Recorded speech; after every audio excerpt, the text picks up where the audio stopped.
Bom dia, sétimo ano. Vamos para a aula 5, semana 5 da apostila. Nós vamos falar sobre o início de um outro domínio. Até agora nós falamos o quê? Quem descobriu a América foi Portugal e a Espanha, eles dividiram o Tratado de Tordesilhas, mas aí aparece um novo cara nessa nossa história. Então, que são os ingleses. A partir do século XV, XVI, eles começam a se desenvolver. E no erro dos outros, eles crescem. Né? Então o que acontece? A Inglaterra ela vence uma guerra não durou 100 anos. Teve algumas pausas, né? Mas a guerra teve realmente mais de 100 anos.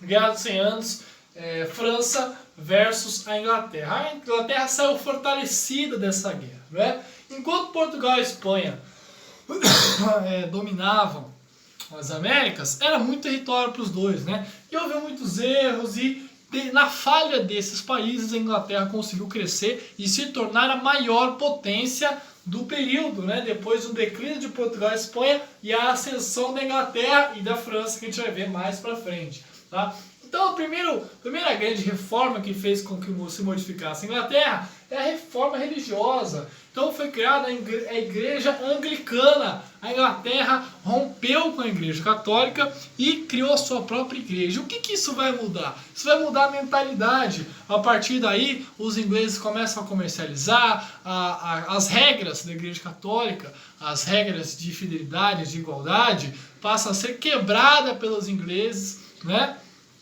E também as normas, né? Porque a igreja católica, ela autorizava a divisão das Américas entre Portugal e Espanha. E a Inglaterra quer participar disso. Então a Inglaterra também, nesse rompimento com a Igreja Católica, ela transformou a sua mentalidade para se desenvolver industrialmente. Tá? As primeiras iniciativas na América da Inglaterra foram através da pirataria. Todo mundo já viu algum Piratas do Caribe aí?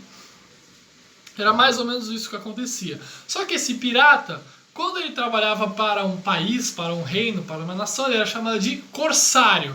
Tá? Então, pirata barra corsário. O nome certo é corsário.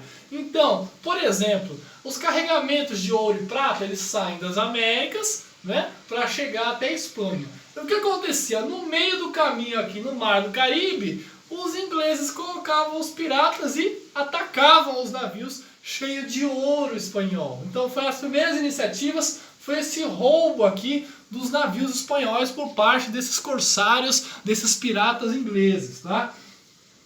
E isso fez com que a Inglaterra conseguisse organizar economicamente para se transformar em uma potência. Então o dinheiro, o capital, o ouro que bancou a construção de uma armada poderosa inglesa, ou seja, de um exército de navios, não sei nem se existe isso, uma armada de navios ingleses, né, foi com o saque desses navios que vêm do Mar do Caribe, né? E a Elizabeth I, tá? Não é a velha que está viva, né? Mas quase, né?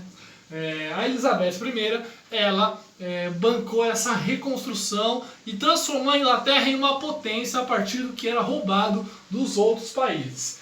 E nisso, com esse potencial, com esse investimento, a Inglaterra conseguiu o quê? A América do Norte, que a gente já falou em outras aulas, o quê? Canadá e Estados Unidos falam francês e inglês, né? Então, obviamente, que o Tratado de Tordesilhas não serviu. Como era a região que estava menos desguarnecida em relação às Américas, tanto em relação àqueles vice-reinos que eu falei, por isso a América do Norte foi roubada pelos ingleses e a partir daí a Inglaterra começou a colonizar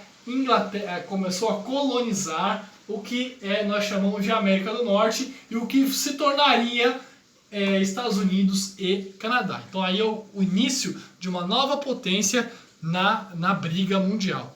Decadência de Portugal e Espanha, ascensão da Inglaterra.